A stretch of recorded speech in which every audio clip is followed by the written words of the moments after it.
ये है साधना prime news, क्योंकि सच जरूरी है। मुलायम के कुनबे में कलह के बाद बीजेपी ने साधा समाजवादी पार्टी पर निशाना। कहा, चुनावी बिगुल बजने से पहले समाजवादी पार्टी ने दिखाई पीठ। मुलायम सिंह ने टिप्पणी करके खुद ही घोषित किया अखिलेश यादव को नाकाम मुख्यमंत्री। तिरंगा यात्रा के दौरान बागपत से बीजेपी सांसद सत्यपाल सिंह ने पाकिस्तान के कब्जे वाले कश्मीर पर दिया बड़ा बयान। कहा, पीओके जल्द बनेगा भारत का हिस्सा। बीजेपी ने देखा है अखंड भारत का सपना। उत्तर प्रदेश की सरकार का बड़ा प्रशासनिक फैसला। 1 महीने में आईएएस अफसर प्रवीर कुमार को दूसरा बड़ा झटका। नोएडा के सभी पदों से हटाए गए।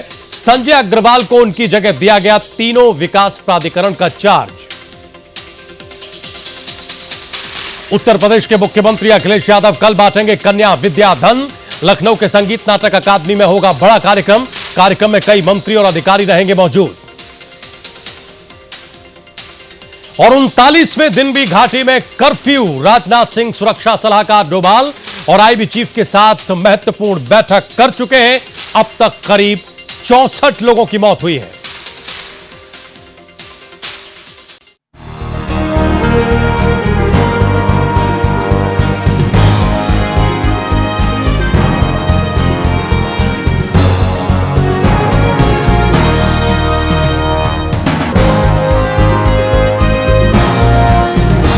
नमस्कार, स्वागत है आप सभी का प्राइम न्यूज पर। मैं हूं राजीव रघुनंदन और एक बार फिर वक्त प्राइम एजेंडा का है। उत्तर प्रदेश को उत्तम प्रदेश बनाने का दावा अखिलेश सरकार चाहे लाख कर ले, लेकिन सूबे में सरकार की नाक के नीचे ही पार्टी के नेताओं की दबंगई थमने का नाम नहीं ले रही है। इन नेताओं पर न तो सपा सुप्रीमो मुलायम सिंह यादव की चेतावनी का कोई असर पड़ता है और न ही इन्हें मंत्री महोदय शिवपाल सिंह यादव का डर है। तभी तो आए दिन प्रदेश भर से समाजवादी पार्टी के दबंग नेताओं के जमीन कब्जाने की खबरें आम सी हो चली हैं। हैरानी की बात यह है कि कभी समाजवादी पार्टी के मुखिया मुलायम सिंह यादव तो कभी प्रदेश के कद्दावर मंत्रियों में शुमार शिवपाल सिंह यादव ये बयान दे रहे हैं या देते फिर रहे हैं कि सूबे में जमीन कब्जाने वाले नेताओं पर लगाम कसनी चाहिए, लगाम लगाई जानी चाहिए। लेकिन नेताजी और शिवपाल सिंह यादव को यह कौन समझाए कि आप विपक्ष में नहीं बैठे हैं जो अपनी ही सरकार पर आरोप लगाकर चिंताओं से दूर हो जाएं। प्रदेश में आपकी सरकार चल रही है और यहां जमीन पर कब्जा करने वाले कई नेता भी आपकी ही पार्टी यानी समाजवादी पार्टी के हैं। ऐसे में इन पर नकेल कसने की जिम्मेदारी तो आप पर बनती ही है। लेकिन कभी स्कूलों की जमीन, कभी सरकारी जमीन, तो कभी गरीब गुरबों की जमीन पर अवैध कब्जा जमाने का सिलसिला थमने का नाम नहीं ले रहा है। प्राइम न्यूज ने आपको कुछ दिनों पहले यह दिखाया था कि कैसे अमेठी में एक स्कूल की जमीन पर कब्जा करके स्थानीय सपा नेता वहां अवैध निर्माण करवा रहे थे। आज कानपुर देहात से यह खबर आई है कि यहां के सपा विधायक एक दलित की जमीन पर जबरदस्ती अपना कब्जा जमाने की कोशिशों में है, जबकि स्थानीय प्रशासन मामले की जानकारी होने के बावजूद हाथ पर हाथ धरे बैठा हुआ है, क्योंकि मामला समाजवादी पार्टी जो कि सत्ताधारी पार्टी है उसके नेता से जुड़ा है। ऐसे में सवाल यह है कि इन गरीबों को इनका हक कौन दिलाएगा? आखिर क्यों नहीं सूबे की सरकार अवैध रूप से जमीन कब्जाने वाले नेताओं के खिलाफ कोई कार्रवाई करती है? हम सब ये जानते हैं कि प्रदेश की राजनीति में इस वक्त चल क्या रहा है, मुलायम सिंह यादव के कुनबे में क्या हो रहा है। रूठने मनाने का दौर चल रहा है, मान मुनव्वल का दौर चल रहा है। कितना ये सियासी खेल है और कितनी रणनीति है, ये कुछ दिनों में साफ होगा। कल आपको पता है कि किस तरीके से नेताजी ने 15 अगस्त के मौके पर पार्टी कार्यालय पर कुछ बयान देकर सबको चौंका दिया था। उन्होंने ये कहा था कि शिवपाल सिंह यादव मेरे मनाने पर माने हैं। उन्होंने 2 बार इस्तीफे की पेशकश की थी, लेकिन मैंने उनको मना किया, अगर शिवपाल ने पार्टी तोड़ दी तो बड़ा नुकसान होगा। अखिलेश यादव को वो आईना दिखाने का काम कर रहे थे जो उन्हीं के कार्यक्रम में मौजूद थे। आज शिवपाल सिंह यादव का एक और बड़ा बयान सुर्खियों में रहा। शिवपाल सिंह यादव ने यह कहा कि प्रदेश में भूमाफियाओं का राज है। सवाल यह कि अगर प्रदेश में भूमाफियाओं का राज है तो फिर प्रदेश में सरकार किसकी है? क्या समाजवादी पार्टी एक तरीके से चुनावों से पहले बैकफुट पर दिखाई दे रही है और अपना भविष्य देख रही है, या फिर यह सब क्योंकि राजनीति में जो दिखता है वो होता नहीं, जो होता है वो दिखता नहीं, किसी रणनीति का हिस्सा है। आज का प्राइम एजेंडा इसी मुद्दे पर।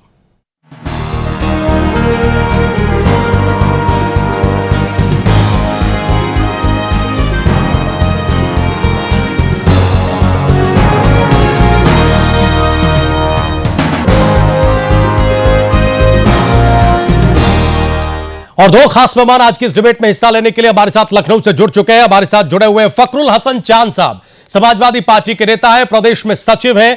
चांद साहब, आपका बहुत स्वागत है। हमारे साथ बाबा हरदेव सिंह जी जुड़ चुके हैं, नेता प्रवक्ता भारतीय जनता पार्टी। बाबा हरदेव जी, आपका भी बहुत बहुत स्वागत है। हम सब ये जानते हैं कि लंबा प्रशासनिक तजुर्बा आपको रहा है और कई बार हमने आपसे बातचीत की है, लेकिन आज की इस डिबेट में ज्यादा महत्वपूर्ण थोड़ा चांद साहब से बात करना है, उसके बाद हम आपके पास आएंगे। बाबा हरदेव जी, चांद साहब, बीजेपी ये कह रही है कि चुनावों से पहले समाजवादी पार्टी को अपना हश्र दिखाई दे रहा है। बीजेपी ये कह रही है कि चुनाव से पहले मुखिया मुलायम सिंह यादव ने अखिलेश यादव को आईना दिखा दिया है और यह बता दिया है कि उनकी सरकार क्या और कैसा कर रही है। पीठ दिखाने का काम समाजवादी पार्टी कर रही है बकौल बीजेपी। क्या जवाब देंगे? क्या यह सही है? नितिन से मांगो होगा जी। समाजवादी पार्टी में लोकतंत्र है। नेताजी ने अगर माननीय शिवपाल जी के लिए कुछ बात कही है कि वो नाराज थे, तो पार्टी में लोकतंत्र है और मतभेद जरूर हो सकता है पार्टी में किसी मुद्दे को लेके, लेकिन पार्टी में मतभेद है क्या? बड़ी चीज है। नहीं, चांद साहब पहले तो यही बताइए। भारतीय जनता पार्टी या विपक्षी चांद साहब, पार्टी में मतभेद है, ये आप स्वीकार कर रहे हैं ना? पार्टी में मतभेद है, पार्टी अलग अलग गुटों में बट गई है। मुद्दे पे मतभेद हो सकता है और लोकतंत्र, बताइए ना किस मुद्दे पर मतभेद है? नहीं, अच्छी बात है, होना कोई खराब चीज नहीं है। कोई खराब चीज नहीं, बिल्कुल सही मतभेद हो सकता है। चांद साहब, कोई खराब चीज नहीं है, लेकिन किन किन मुद्दों पर मतभेद है? वो मुद्दे असल में क्या हैं? क्या वाकई उत्तर प्रदेश में भूमाफियाओं का राज है? क्या वाकई शिवपाल यादव ने इस्तीफे की पेशकश कर दी थी? क्या वाकई नेताजी को बड़ी मान मनौवल करनी पड़ी? ये सारी चीजें प्रदेश की जनता के सामने रखिए। वो जनता भी तो इसी लोकतंत्र की हिस्सा है जिस लोकतंत्र का जिक्र आप कर रहे हैं। बताइए।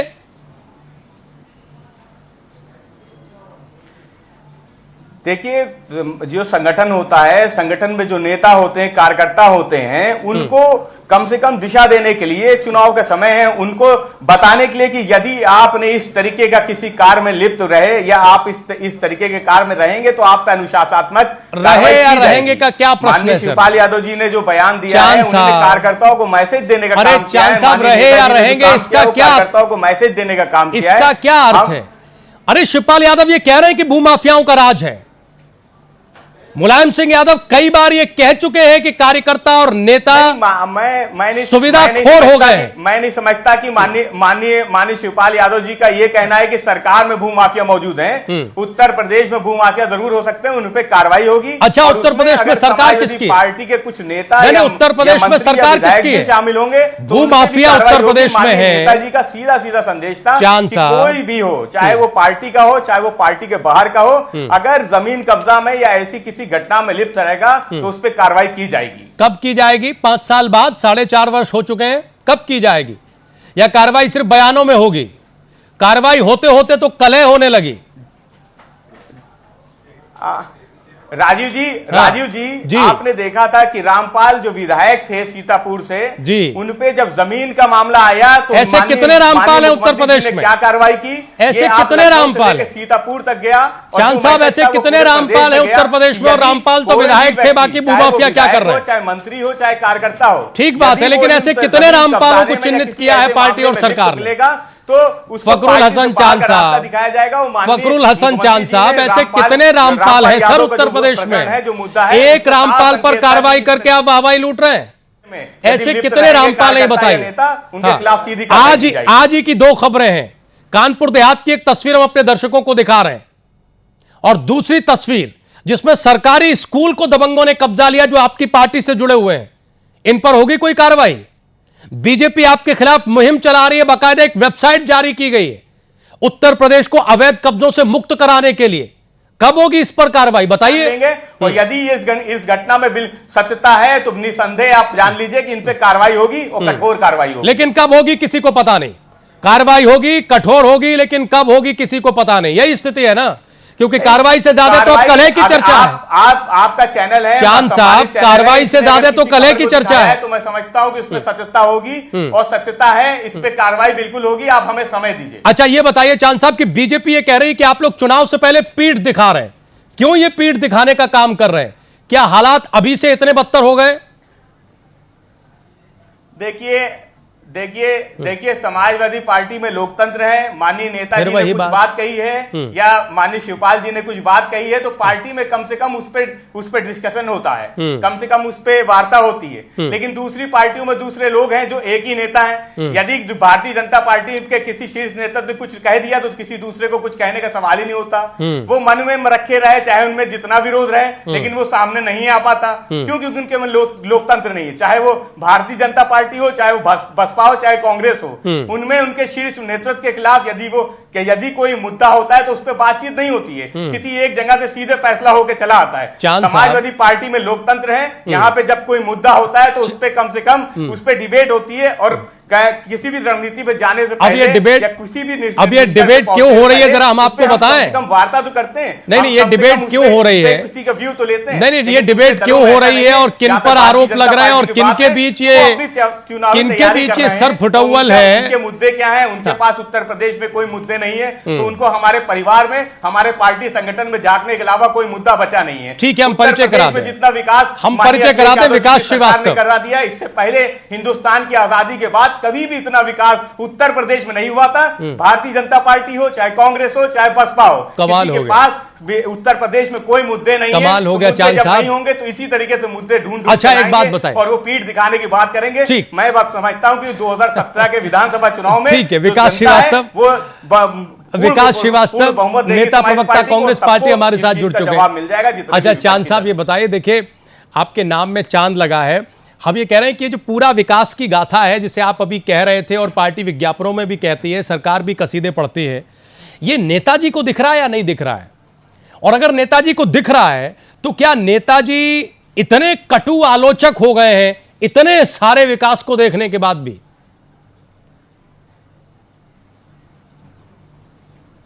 देखिए माननीय राष्ट्रीय अध्यक्ष जी, वो सिर्फ हम उत्तर प्रदेश को सिर्फ नहीं देख रहे हैं। जहां तक उत्तर प्रदेश के विकास की बात है तो जब तक आलोचना नहीं होगी, जब तक कोई हमें कुछ कहने वाला नहीं होगा, जब तक हम यही कहते रहेंगे कि सब अच्छा है, सब अच्छा है, तो हम अपनी चुनाव की तैयारी भी नहीं करेंगे। तो माननीय नेताजी ने नेताओं को माननीय मुख्यमंत्री जी को जो मैसेज दिया है वो यही है कि विधानसभा चुनाव करीब है, हमने जितना भी विकास किया है, चांद साहब बस ठीक एक करके हमें उनको साहब एक सवाल का इतना लंबा जवाब देंगे तो बाकी पैनलिस्ट को ना समय मिलेगा और ना आगे सवाल हो पाएंगे।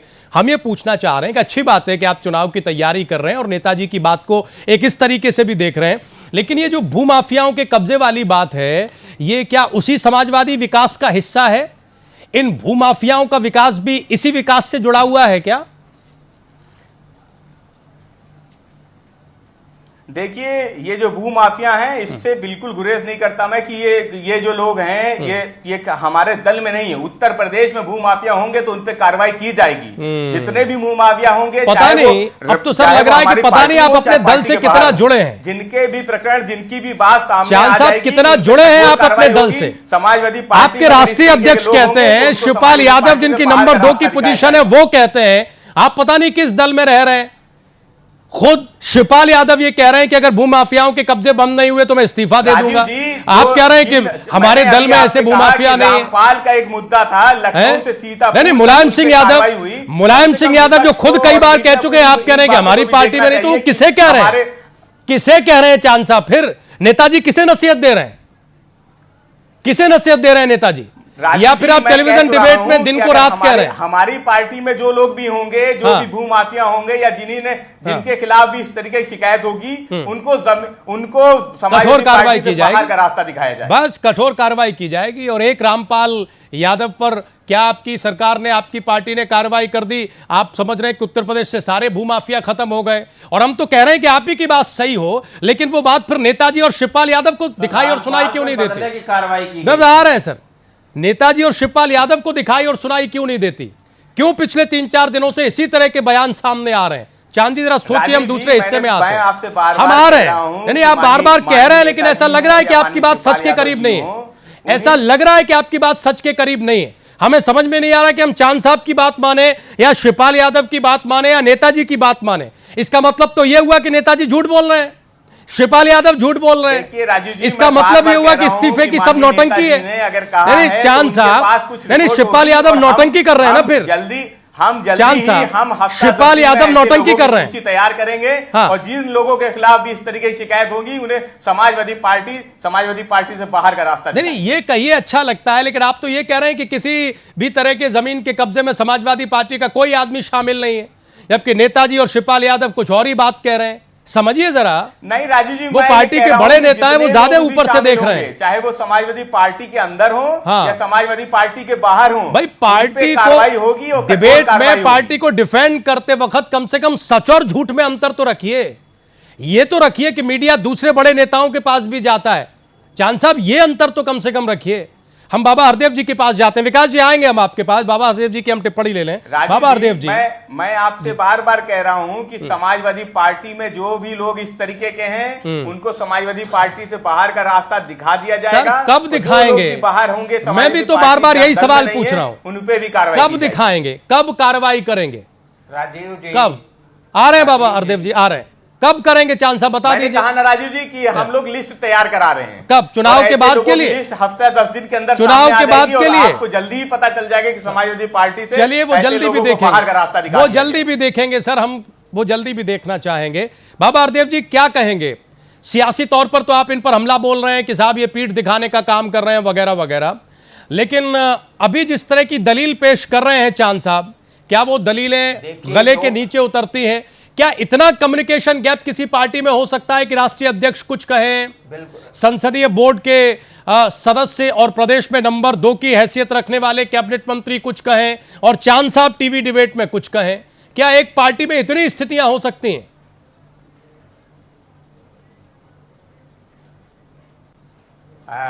राजीव जी, समाजवादी पार्टी के शीर्ष नेता जो आज कह रहे हैं कि उत्तर प्रदेश में भू माफियाओं का राज है, ये 2 महीने पहले, 2.5 महीने पहले भारतीय जनता पार्टी के राष्ट्रीय अध्यक्ष माननीय अमित शाह जी ने कहा था कि उत्तर प्रदेश में सपा भू माफियाओं का दबदबा है, आतंक है, जमीन जबरदस्ती कब्जा रहे हैं और कब्जा हटाओ अभियान चला।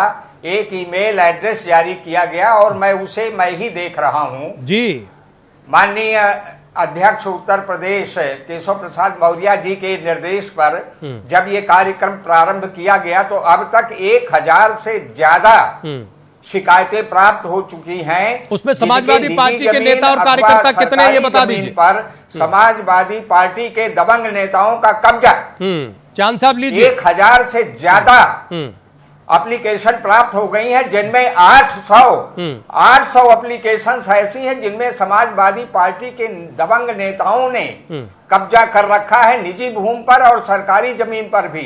पत्र लिखा गया है प्रदेश अध्यक्ष की तरफ से सभी जिलाधिकारियों को और माननीय मुख्यमंत्री को 400 से अधिक शिकायतों का विवरण देते हुए पत्र लिखा है। प्रदेश अध्यक्ष जी ने मुख्यमंत्री जी को अभी तक एक मामले में भी कोई रिपोर्ट प्राप्त नहीं हो गई। बस हाथ क्या जवाब लेते हैं? तो ये माफियाओं का तो कब्जा है उत्तर प्रदेश पर। बाबा हरदेव जी हाथ क्या जवाब लेते हैं? डिबेट में चीजें फिर आगे निकल जाती हैं।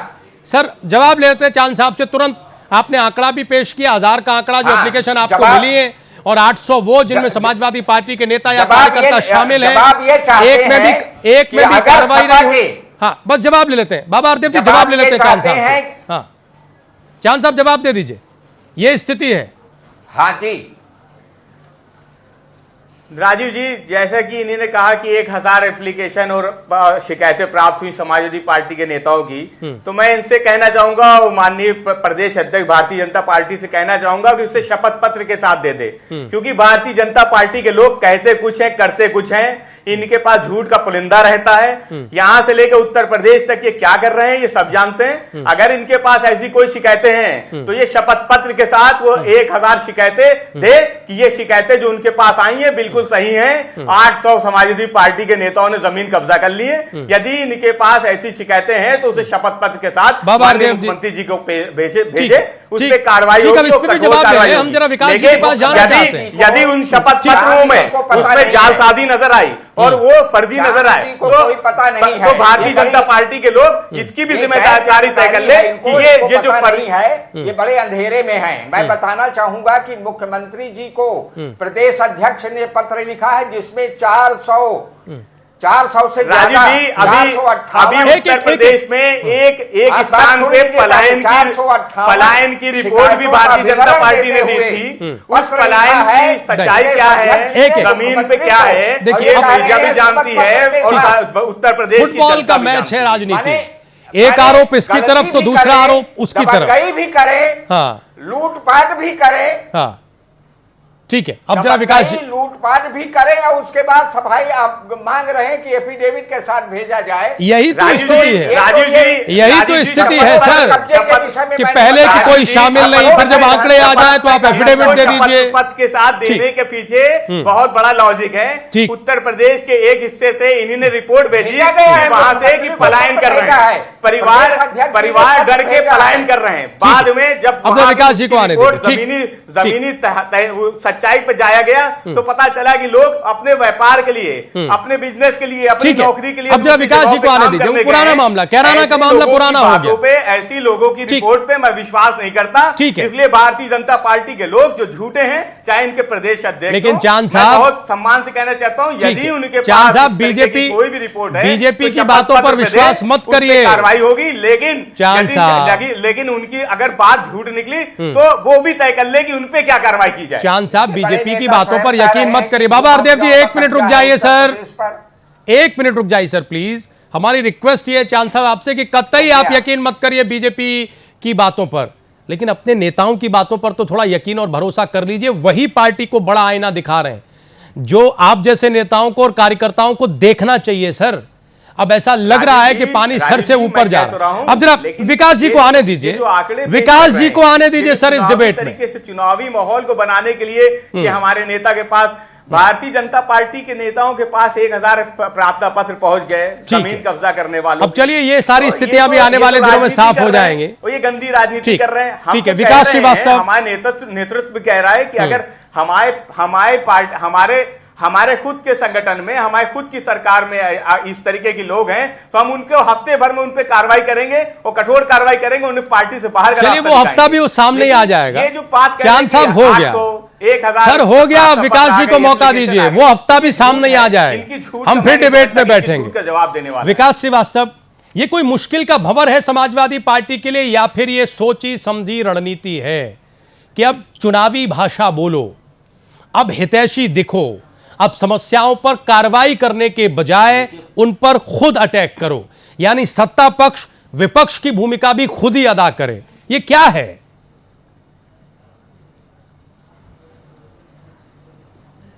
देखिए बात तो उसी दिन शुरू हो गई थी जिस दिन समाजवादी पार्टी समाज के सभी वर्गों को लेकर चलने का वादा करती है, उसकी आइडियोलॉजी है। सबसे ज़्यादा अगर किसी ने समाजवादी पार्टी को वोट किया है तो वो उत्तर प्रदेश के अंदर मुसलमानों ने किया, पर मुख्यमंत्री बनाने के बात होती है तो धृतराष्ट्र की तरह मुलायम सिंह ने अखिलेश यादव जी को दिया। इस जगह पर आजम खान साहब को भी मुख्यमंत्री का चेहरा बनाया जा सकता था, उनको भी मुख्यमंत्री बनाया जा सकता था। ये बहुत बड़ा यक्ष प्रश्न है जिसका जवाब उत्तर प्रदेश का अल्पसंख्यक मांग रहा है। उनके चाचा अखिलेश यादव जी के, शिवपाल जी का, राम गोपाल जी का भी उत्तर प्रदेश समाजवादी पार्टी के निर्माण में उसका बड़ा योगदान रहा। अन्य तमाम सारे नेता हैं, उन सबका रोल रहा। ये लड़ाई है केवल सत्ता की जिसको में अखिलेश यादव जी बाजी मार गए, बाकी लोग पीछे छूट गए। अखिलेश यादव जी कहते हैं कि हम छवि सुधारने का काम कर रहे हैं, पर उनके प्रदेश सरकार के करीब 2 दर्जन से ज्यादा मंत्रियों के ऊपर अपहरण, बलात्कार, हत्या जैसे बड़े बड़े जघन्य अपराध के मुकदमे हैं और वो नहीं, उनसे उनको बददुराव है। इसके बाद मुख्तार अंसारी जी अगर एक गैर सांप्रदायिक शक्तियों के खिलाफ एक दल खड़ा करने की कोशिश की गई, कुछ समाजवादियों ने प्रयास किया, तो उसका परिणाम क्या हुआ? अखिलेश यादव जी चेहरा बताते हैं, हम अपनी छवि सुधार रहे हैं। और रहा सवाल कब्जा, शिवपाल सिंह यादव जी के पास जो विभाग है उसका पूरा उनका रोल ये है कि सारा कोई भी तहसीलदार लेखपाल अगर वो चाह ले तो कब्जा नहीं कर सकता। पर सबसे ज्यादा कब्जा कौन करा रहा है? मथुरा की जो सबसे बड़ी घटना घटी उसके लिए पीछे किस व्यक्ति का दिमाग है, किसका पूरा वर्चस्व प्राप्त है? केवल उत्तर प्रदेश को गुमराह करने का काम किया जा रहा है। सुधर जाओ शब्द का इस्तेमाल किया है माननीय मुलायम सिंह यादव जी ने, सुधर जाने की बात कही। अभी उन्होंने खुद स्वीकारा कि जमीन कब्जा हो रही है और एक दूसरी पार्टी के लोग काम कर रहे हैं। रहा सवाल अखिलेश यादव जी का, अब उनकी छवि किस बात से सुधरेगी? अपने एक मुख्यमंत्री का कोई चाचा नहीं होता है, कोई भी व्यक्ति मुख्यमंत्री से बड़ा नहीं होता। प्रदेश की जनता, उसकी सुरक्षा उसके सबसे बड़ा हित होता है। संविधान की शपथ लेने के बाद माननीय अखिलेश यादव जी ने किसी रिश्ते को नया निभाने की बात कही थी, पर किस तरह रिश्ते निभा रहे हैं? कभी पिताजी के डर से, कभी चाचाओं के डर से। खुले आम अपराधी उत्तर प्रदेश में आतंक का माहौल बनाए हुए हैं और आप कहते हैं बार बार कार्रवाई करेंगे। हर डिबेट में मैं सुनता हूं कार्रवाई होगी, कार्रवाई होगी। क्या कार्रवाई होगी? केवल लीपा पोती और अपनी छवि बनाने का प्रयास जो पूरी तरह विफल है। और उत्तर प्रदेश की आम जनमानस के अंदर समाजवादी पार्टी के खिलाफ एक मैसेज चला गया है, जिसको ये जितना भी गंगा चांद साहब इस बात का जवाब दीजिए। ये जो कठोर कार्रवाई होगी, अब आम जनता तो छोड़िए, राजनीतिक दल भी और उनके नुमाइंदे और प्रतिनिधि भी आपकी इस कठोर कार्रवाई पर कोई यकीन नहीं करते। दीजिए चांद साहब विकास जी की बात का जवाब। ये भी राजनीतिक जुमला बन गया कि कठोर कार्रवाई होगी। राजीव जी, मैं विकास जी से पूछना चाहता हूं कि या तो विकास जी झूठ बोल रहे हैं या इनके राष्ट्रीय उपाध्यक्ष राहुल गांधी जी झूठ बोल रहे थे। अभी कुछ टाइम पहले राहुल गांधी जी जब आए थे उत्तर प्रदेश के दौरे पे, तो उन्हीं ने उत्तर प्रदेश की सरकार की, माननीय मुख्यमंत्री जी की तारीफ की थी, उनके काम की तारीफ की थी। तो मैं समझ नहीं पा, मैं ये दोहरी मानसिकता समझ नहीं, उन्होंने एक चांद साहब वो शब्द हम बता दें आपको कि राहुल गांधी ने क्या कहा था उत्तर प्रदेश की सरकार के, माननीय अखिलेश यादव जी की। चांद साहब वो शब्द बता दें आपको कि राहुल गांधी ने क्या कहा था। ये राजीव जी, ये सीधी राहुल गांधी ने कहा था कि अखिलेश अच्छा लड़का है। चुनाव जो राहुल गांधी ने कहा था कि अखिलेश अच्छा लड़का है, लेकिन वो कोई काम नहीं कर पाया। ये शब्द थे राहुल गांधी के। विपक्ष के जो भी नेता हैं ये बात बोल रहे हैं, लेकिन बोलिए राजू जी, बोलिए। चांद जी, राहुल जी ने जो कहा था वो आपने सुना नहीं, मैं फिर से दोहरा दे रहा हूं। जी जी, दोहराइए। अखिलेश यादव जी एक इंटेलेक्चुअल चेहरा है समाजवादी पार्टी में, अकेले एक इंटेलेक्चुअल चेहरा है, पर वो पूरी तरह विफल मुख्यमंत्री हैं अभी तक के जितने मुख्यमंत्री। आप फिर से अपने राष्ट्रीय उपाध्यक्ष का बयान पढ़िएगा और सुनिएगा। मैं बोल रहा हूं, आप फिर से जाइएगा अपने राष्ट्रीय उपाध्यक्ष का जो बयान है उसे पढ़िएगा और सुनिएगा। मैं राजनीति कर रहा हूं, कठोर कार्रवाई पर नेता की भी बात सुनता हूं। और मैं विपक्ष में बैठे, चाहे विपक्ष के नेता हो चाहे दूसरे दल के नेता हो, मैं उनकी भी बात सुनता हूं। प्रदेश की जनता को देना है राहुल जी और विकास श्रीवास्तव को देखिए आप। बिल्कुल उत्तर प्रदेश की जनता ने 2012 में भी जवाब दिया था और 2017 में भी उत्तर प्रदेश की जनता कांग्रेस को जवाब दे देगी। आप निश्चिंत रहिए, आपको जवाब 2017 में मिल जाएगा कि उत्तर प्रदेश में मुख्यमंत्री कौन होना चाहिए था। इसका जवाब आपको 2017 में मिल जाएगा। ठीक है चांद साहब, एक छोटा सा ब्रेक ले लें और ब्रेक के उस पार ये जो भी नूरा कुश्ती हो रही है पार्टी और सरकार के भीतर, इसका खामियाजा उत्तर प्रदेश भुगत रहा है। यह आरोप कोई नया नहीं है। 2012 की शुरुआत यानी 15 मार्च 2012 से लेके आज 16 अगस्त 2016 तक एक ही आरोप लगता रहा है विपक्षियों के द्वारा, वो ये कि साहब इस सरकार में एक नहीं कई मुख्यमंत्री हैं, यानी सियासी खींचतान इस सरकार की परिचायक है, इसका प्रतिबिंब है, यह आरोप लगा है। उत्तर प्रदेश इसकी कीमत कब तक अदा करेगा और अब क्या नूरा कुश्ती समाप्त पर है, इसकी भी जो परिणति है वो उत्तर प्रदेश के विकास तक पहुंचेगी। एक छोटा सा ब्रेक ले रहे हैं, तुरंत हाजिर हो रहे हैं।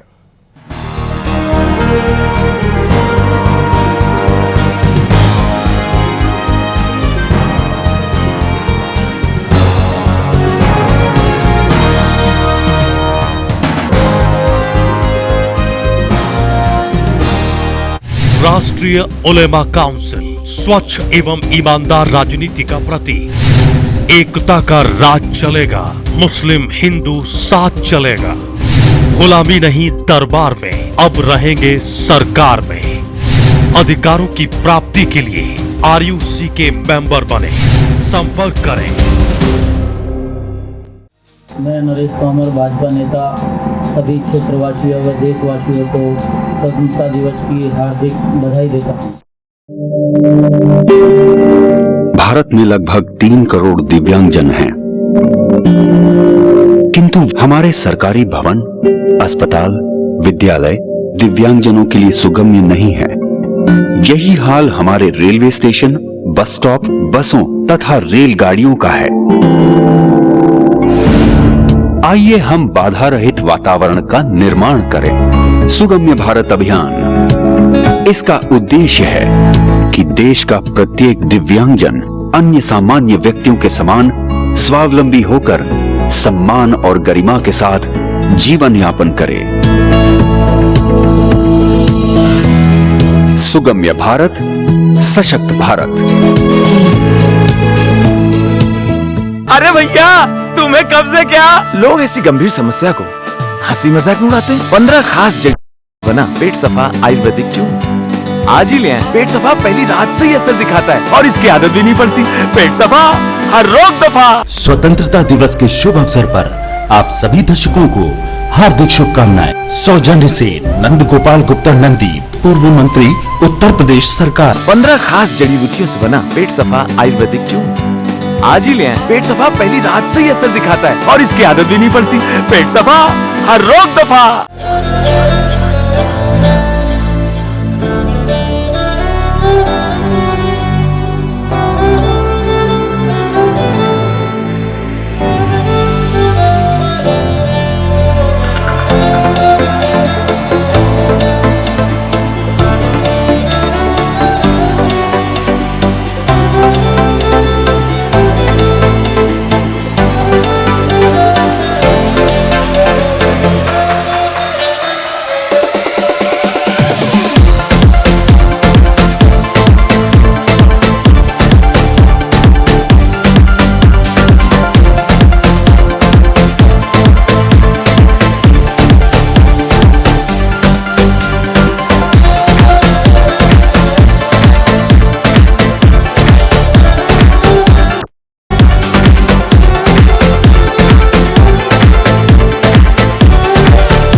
स्वतंत्रता दिवस के इस पावन गौरवपूर्ण अवसर पर मैं समस्त देशवासियों और अपने राज्यवासियों को बहुत बहुत शुभकामनाएं और ढेर सारी बधाइयां देता हूं। 15 खास जड़ी बूटियों से बना पेट सफा आयुर्वेदिक चूर्ण आज ही ले आए। पेट सफा पहली रात से ही असर दिखाता है और इसकी आदत भी नहीं पड़ती। पेट सफा, हर रोग दफा। 5 महासागरों में तैरने वाले ये दुनिया की सबसे युवा तैराक है। देश की अकेली ओपन वाटर स्विमर जो अंटार्कटिका में फतेह हासिल कर चुकी है। राष्ट्रपति के हाथों सम्मानित हो चुकी भक्ति शर्मा की सफलता मां की कड़ी मेहनत का नतीजा है। राजस्थान के उदयपुर में स्विमिंग पूल नहीं थे तो होटल में प्रैक्टिस कराई, क्राउड फंडिंग के जरिए पैसा जुटाया और दुनिया ने जाना तो प्रधानमंत्री ने भी हौसला बढ़ाया। देश का स्वाभिमान है और हमें इन पर अभिमान है। बेटी बचाओ, बेटी पढ़ाओ। मैं नरेश तोमर, भाजपा नेता, सभी क्षेत्रवासियों व देशवासियों को स्वतंत्रता दिवस की हार्दिक बधाई देता हूँ। स्वतंत्रता दिवस के शुभ अवसर पर आप सभी दर्शकों को हार्दिक शुभकामनाएं। सौजन्य से नंद गोपाल गुप्ता नंदी, पूर्व मंत्री उत्तर प्रदेश सरकार। 15 खास जड़ी बूटियों से बना पेट सफा आयुर्वेदिक चूर्ण आज ही ले आएं। पेट सफा पहली रात से ही असर दिखाता है और इसकी आदत भी नहीं पड़ती। पेट सफा, हर रोग दफा। भारत में लगभग 3 करोड़ दिव्यांगजन हैं, किंतु हमारे सरकारी भवन, अस्पताल, विद्यालय दिव्यांगजनों के लिए सुगम्य नहीं है। यही हाल हमारे रेलवे स्टेशन, बस स्टॉप, बसों तथा रेलगाड़ियों का है। आइए हम बाधा रहित वातावरण का निर्माण करें। सुगम्य भारत अभियान, इसका उद्देश्य है कि देश का प्रत्येक दिव्यांगजन अन्य सामान्य व्यक्तियों के समान स्वावलंबी होकर सम्मान और गरिमा के साथ जीवन यापन करे। सुगम्य भारत, सशक्त भारत।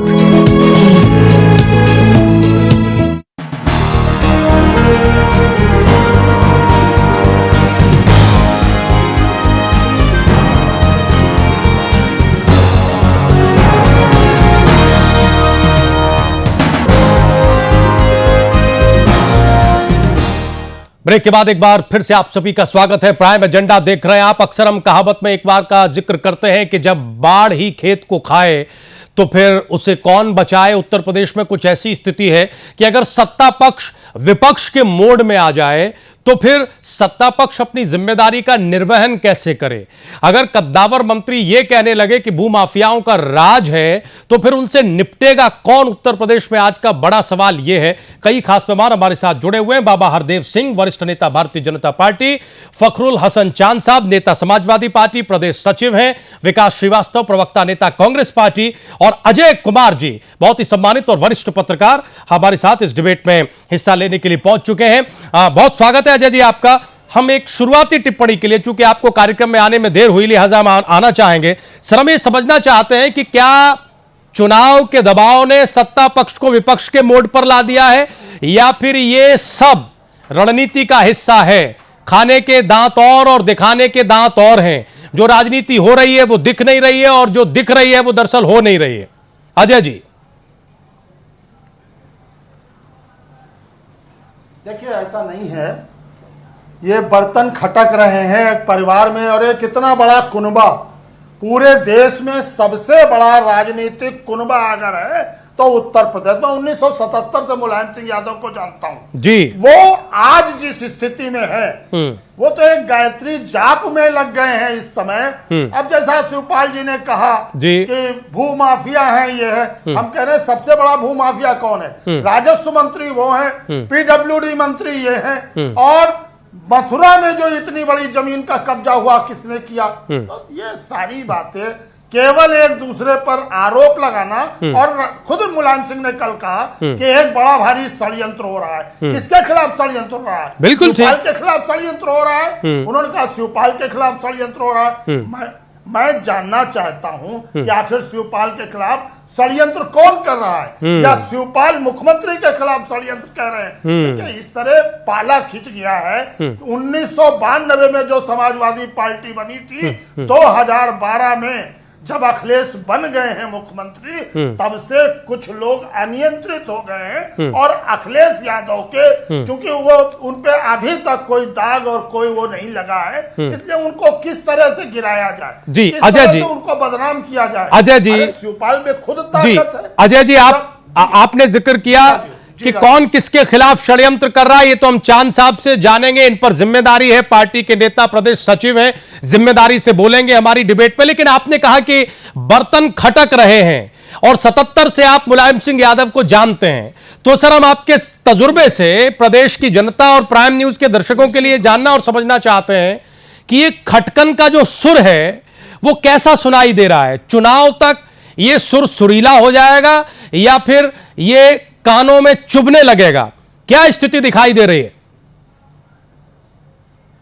देखिए, अब निश्चित रूप से राजीव, अभी जो खड़खड़ाहट है ये अभी से नहीं है। 6 महीने पहले खुद शिवपाल ने 5 कालीदास पर मुख्यमंत्री आवास पर मुख्यमंत्री की मौजूदगी में जब जल पुरुष राजेंद्र सिंह का सम्मान हो रहा था, वहां शिवपाल ने खड़े होकर कहा कि मुख्यमंत्री के पास ऐसे विभाग है जिसमें भ्रष्टाचार हो रहा। उन्होंने वित्त और वन विभाग का नाम लिया और वहीं पर अखिलेश जी मुस्कुराते रहे और उन्होंने कहा कि चचा आज फुल फॉर्म है। देखिए, एक सोची समझी रणनीति के तहत कुछ लोग अखिलेश को बदनाम करना चाहते हैं और नेताजी इस समय डगमगा रहे हैं, वो सही निर्णय नहीं ले पा रहे। एक तरफ कहते हैं शिवपाल के खिलाफ षड्यंत्र हो रहा है, अरे वहां दंडवत करने वाले लोग जो दंडवत करते हैं उनका गायत्री मंत्र जपा जा रहा है। तो आखिर जब वहां भ्रष्टाचार इतना है, गायत्री मंत्र में भ्रष्टाचार हो रहा है, तो कम से कम ये देखिए जिस तरह की रणनीति अब चल रही है, जो योजनाएं लोगों की चल रही हैं, जब से अमर सिंह आए हैं तब से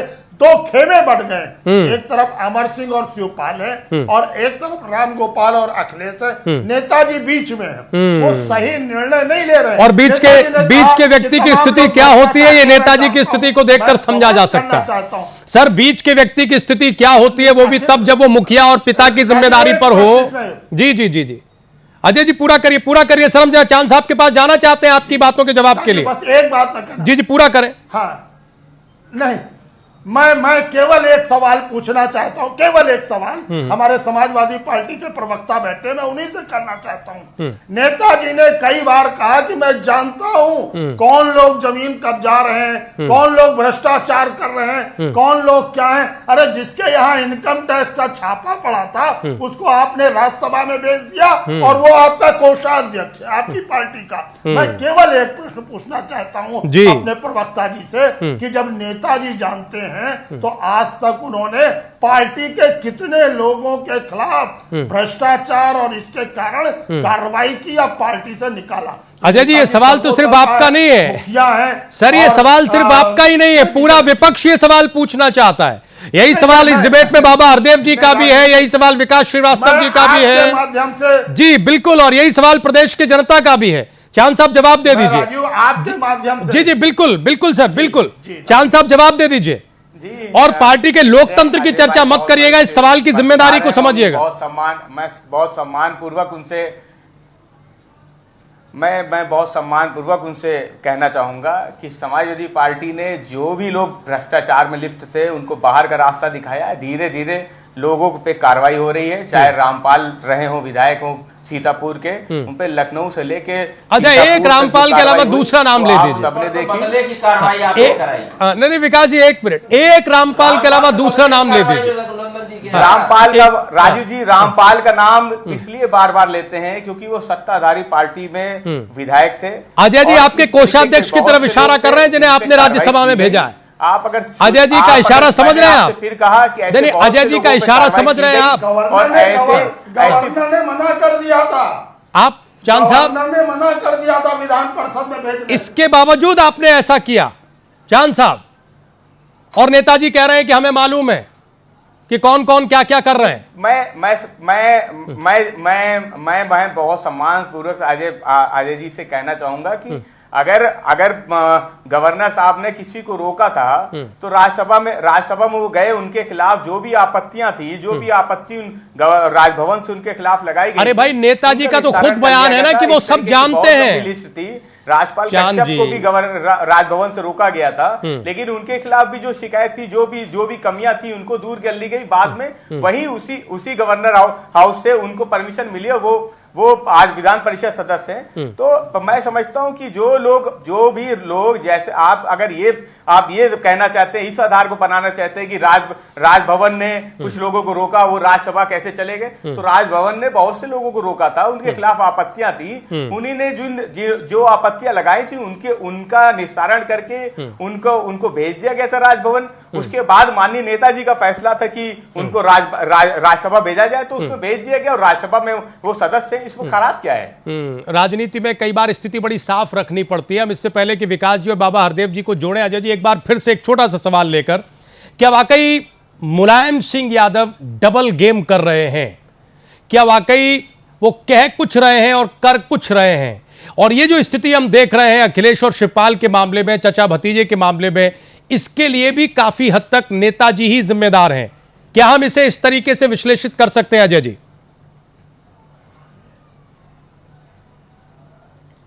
राजीव, नेताजी एक बहुत बड़े अखाड़ेबाज रहे हैं, उनका धोबी पाठ मशहूर रहा है, लेकिन आज वो स्थिति में सोचने समझने की स्थिति में थोड़ा कहीं ना कहीं कमजोर हो रहे हैं। क्या कारण है ये तो मैं नहीं कह पाऊंगा, लेकिन इतना जरूर है कि वो अखिलेश को तो सार्वजनिक रूप से डांट देते हैं, जानते हैं कि इसको डांटेंगे तो कोई जवाब मिलेगा नहीं, और किसी को डांटने की हिम्मत सार्वजनिक रूप से वो कर दें। कभी रामगोपाल को डांट दें, कभी शिवपाल की तो उन्होंने प्रशंसा कल की और कहा कि बहुत अच्छे हैं, और अगर ये हट गए तो क्या हालत पार्टी की होगी। तो अब नेताजी किस तरह का गेम खेल रहे हैं, किस तरह की वो कुश्ती लड़ेंगे, ये तो समय बताएगा। लेकिन मैं ये कहता हूं नेताजी को जो कुछ भी करना है, जो भी कदम उठाना है, खुल करके और जल्दी से जल्दी अगर उठाएंगे नहीं और इसी तरह गुपचुप गेम होता रहेगा तो 2017 में क्या होगा ये राजीव आप भी जानते हैं, और यहाँ पैनल में बैठे सारे लोग ये जानते हैं कि बाबा हरदेव जी के पास जाएंगे सर, बाबा हरदेव जी के पास जाएंगे, क्योंकि ब्रेक पर जाने से पहले हमने सवाल यह उठाया था कि उत्तर प्रदेश इसकी कीमत अदा कर रहा है। विकास के चाहे जितने नारे और विज्ञापन लगाए जा रहे हो, लेकिन प्रदेश में स्थितियां साफ दिख रही हैं। हम आए दिन कानून व्यवस्था पर चर्चा करने के लिए बैठते हैं, उसकी बदहाली पर चर्चा करते हैं। क्या वाकई यही स्थिति है बाबा हरदेव जी? ये जो सरकार में चल रहा है, हम जो सामंजस्य की कमी देख रहे हैं, क्या ये जो तालेबंदी हो गई है इसकी कीमत प्रदेश चुका रहा है? बिल्कुल प्रदेश चुका रहा है, और दो बिंदुओं की तरफ मैं ध्यान आकर्षित करना चाहूंगा। वरिष्ठ मंत्री हैं शिवपाल जी, इन्हीं के बयान हैं कि अधिकारी सुन नहीं रहा है। दूसरा कि यहाँ जितने भी हैं, जो भी कार्य हो रहा है, राज्य सरकार में माफियाओं का कब्जा है, माफिया दखल दे रहे हैं, भू माफिया कब्जा कर रहे हैं जमीनों पर। नहीं, वो तो चांद साहब कह देंगे अभी। जो प्रश्न है वो तो चांद साहब कह देंगे कि कमी को बाहर रखना कोई बुरी बात नहीं। अधिकारी दो चीजें, सरकारी अधिकारी जो है, नहीं मैं दूसरी चीज कह रहा हूं, बड़ा सैद्धांतिक प्रश्न है। सरकारी तंत्र अगर बात नहीं सुन रहा है, अधिकारी बात नहीं सुन रहा है, तो दो चीजें हैं। एक तो क्या जायज बात नहीं सुन रहा है या नाजायज बात नहीं सुन रहा है। ठीक, अगर नाजायज बात नहीं सुन रहा है तो अच्छा कर रहा है, और जायज बात नहीं सुन रहा है तो फिर से आकलन करने की जरूरत है कि कहां दबाव में फंसा हुआ है वो सरकारी तंत्र, वो अधिकारी जो जायज बात को भी नहीं कर पा रहा है, बस विकास जी कहीं दबाव में है। तो सरकार पर भी है, मुख्यमंत्री पर भी ये आरोप है, और वरिष्ठ मंत्री जितने भी हैं उन पर भी ये आरोप है।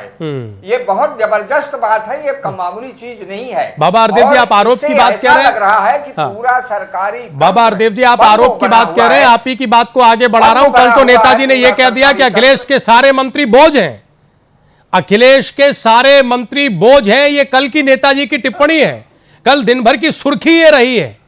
सिर्फ बात उतनी नहीं है जितना आप जिक्र कर रहे हैं, मंत्री बोझ है। अब समझिए कि उस सरकार का हाल क्या होगा जहां मंत्री बोझ बन जाएंगे। वही बात मैं कहना चाह रहा हूं जी, मंत्री जहां मंत्री बोझ हो जाए तो सरकार चला ही नहीं रही है, प्रदेश तो भुगत रहा है, और इतने बोझ में भी से भी भुगत रहा है जी। हर बाबा हरदेव जी इतने बोझ में भी, रहे हैं, इतने बोझ में भी चांद साहब मुस्कुरा रहे हैं। देखिए आप, एक ये और क्लासिक स्थिति है। हम विकास जी के पास जाएंगे। विकास जी, प्रदेश कब तक भुगतेगा ऐसी स्थिति? राजीव जी मैं चांद साहब आ रहे हैं। जी मैं मुस्कुरा इसलिए रहा हूँ हम आप लोगों की बात सुन रहा हूँ। आप लोगों को उत्तर प्रदेश का विकास नहीं दिखता है। अरे नेताजी को नहीं दिख रहा सर, जो काम हो गए नेताजी को नहीं दिख रहा, शिवपाल यादव को नहीं दिख रहा। अगर दिख रहा होता तो ये नूरा कुश्ती नहीं हो रही होती। ठीक है, विकास श्रीवास्तव को आने दीजिए, विकास श्रीवास्तव को आने दीजिए, विकास श्रीवास्तव को बोलने दीजिए। विकास जी जवाब दीजिए, विकास जी जवाब दीजिए प्लीज। ठीक है, चांद साहब हो गया। आप ये विकास जी जवाब देंगे इस तरीके के विकास जी की बारी, मैं तो नहीं कर पाऊंगा। ठीक है, चांद साहब क्या कर रहे हैं, चांद साहब प्लीज। उत्तर प्रदेश में जो विकास हो रहा है वो जमीन पर नजर आ रहा है, तो मैं मुस्कुरा इसीलिए रहा हूँ। ठीक है, विकास जी जरा दूसरे को मौका दीजिए। विकास जी बोलिए। ये विषय कल हमारा आपका विजयश्री का नहीं है कि एक डिबेट में जीत जाने से बात क्लियर हो जाती है। ये विषय है जनता का, जनता के विषय पे बात को सामने आने दीजिए। और विपक्ष कोई केवल आरोप लगाने के लिए नहीं होता है, आपका सहयोग भी करते हैं। जब आपकी सरकार बनी तो हमारी पार्टी की तरफ से पूरा 1 साल का इनको हनीमून पीरियड दिया गया कि अखिलेश जी अपना विकास कार्य करें। पर हुआ क्या? बाढ़ आ रही है, पूरा उत्तर प्रदेश बाढ़ से त्रस्त है। सिंचाई विभाग के मंत्री जी ने क्या किया? अखिलेश यादव जी को जवाब देना नहीं चाहिए। इसके लिए अखिलेश यादव जी जिम्मेदार नहीं है। एक मुख्यमंत्री का कोई पापा नहीं होता है, कोई चाचा नहीं होता है। उत्तर प्रदेश का मुख्यमंत्री बनने से पहले जो उन्होंने शपथ लिया था, उन्होंने संविधान को की किताब पर हाथ रख के जो कसम खाई थी, उस कसम को क्या वो पूरा कर पा रहे हैं? यहाँ पर कोई जिम्मेदार नहीं है, ना मुलायम सिंह जी जिम्मेदार है, ना यहाँ पर शिवपाल सिंह जिम्मेदार है। एक मुख्यमंत्री के नाते, आपके इन सारे प्रश्नों का उत्तर जल्दी बोलने दीजिए, क्योंकि जनता का सामने आप जवाब नहीं दे रहे हैं। ऐसा है ना, आप जनता के विकास जी, जनता ने आपको जवाब 2012 में भी दिया था, जनता ने कांग्रेस को जवाब 2014 में भी दिया था। प्रश्न नहीं है, ये प्रश्न है उत्तर प्रदेश की आम जनमानस का। ठीक है, गन्ना किसानों का भुगतान क्यों नहीं हुआ? हमारे किसानों के बंधों पर सिंचाई विभाग ने क्यों नहीं बोल्ट डाला? क्यों नहीं? अरे आप गन्ना किसानों के भुगतान का जिक्र कर रहे हैं। कल प्रधानमंत्री ने लाल किले की प्राचीर से कह दिया गन्ना किसानों को लेकर। आप हमको बताएंगे ये कर दिया, मेट्रो कर दिया, हाईवे बना दिया। किसानों के लिए कोई विषय आपके पास नहीं है, गरीबों के लिए कोई विषय नहीं है। मुजफ्फरनगर के दंगे में समय सिमट रहा है, भाई अल्पसंख्यक भाई समय सिमट रहा है, कब हो रहा है? हम थोड़ा अजय जी के पास जाना चाहते हैं क्लोजिंग कमेंट के लिए। चाहिए, ठीक, शिवपाल जी को हनक चाहिए। सारे लोगों को अपनी अपनी मुख्यमंत्री ठीक, ठीक है विकास जी। अधिकारी काम क्यों करेंगे? क्योंकि चारों पांचों लोगों ने मिल करके अपने अपने अधिकारियों की पोस्टिंग कराई, उसके लिए उन्होंने तय कर रखा है। एक अजय जी से क्लोजिंग कमेंट लेने दीजिए। व्यापार होता है अधिकारियों की नियुक्ति पे। एक अजय जी से क्लोजिंग कमेंट लेने दीजिए सर, समय खत्म हो रहा है। वही टकराव विकास जी प्लीज सर एक क्लोजिंग कमेंट लेने दीजिए हमें अजय जी से। अजय जी, हम ये समझना चाहते हैं कि समाजवादी परिवार में खासतौर से मुलायम सिंह यादव के कुनबे में जो चल रहा है, क्या उस सब के चलने और उसके नतीजे में ये जो 2017 का चुनाव है ये निर्णायक भूमिका निभाएगा? क्या इस बात के पक्के संकेत मिल रहे हैं? अब क्या पालेबंदी इस कदर हो गई?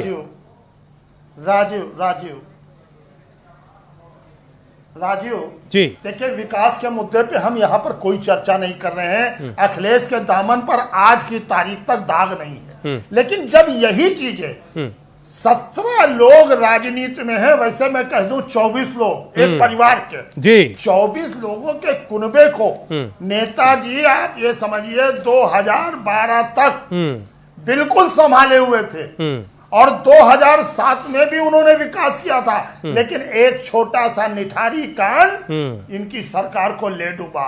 अब इतना बड़ा अगर विकास, जैसा हमारे सपा प्रवक्ता कह रहे हैं, हम मान रहे हैं, लेकिन अगर इस तरह की बातें आएंगी तो विकास पीछे रह जाएगा और ये कुनबे का झगड़ा इस कुनबे को ही ले डूबेगा। क्या ये 2017 में निर्णायक स्थिति में होगा? संपत्ति नाना अजय जी, सवाल ये कि क्या ये जो झगड़ा है ये 2017 में निर्णायक स्थिति में होगा? नहीं है, निश्चित रूप से निर्णायक। शिवपाल को तो 2012 से ये है कि मैं क्यों नहीं मुख्यमंत्री बन पाया। चलिए, शुक्रिया तो शुक्रिया सर। मन में कहीं ना कहीं ये कचोट है जी, कि मैं मुख्यमंत्री नहीं बन पाया। और लगता है ऐसा है कि वही कचोट कुछ राजनीति का गुल खिलाने के लिए जा रही है। अजय जी बहुत शुक्रिया, बहुत धन्यवाद। विकास जी आपका बहुत बहुत शुक्रिया। बाबा हरदेव जी शुक्रिया डिबेट में आने के लिए। चांद साहब आपका भी बहुत बहुत धन्यवाद। यानी समाजवादी पार्टी को लेकर और समाजवादी पार्टी में जो कुछ चल रहा है कुनबे के भीतर, उसे लेकर 2017 में हमें कोई दिलचस्प स्थिति देखने को मिल सकती है। अभी सिर्फ ये कयास है। आज का प्राइम एजेंडा यहीं तक। आप लोग कहीं जाइएगा नहीं, खबरें जारी।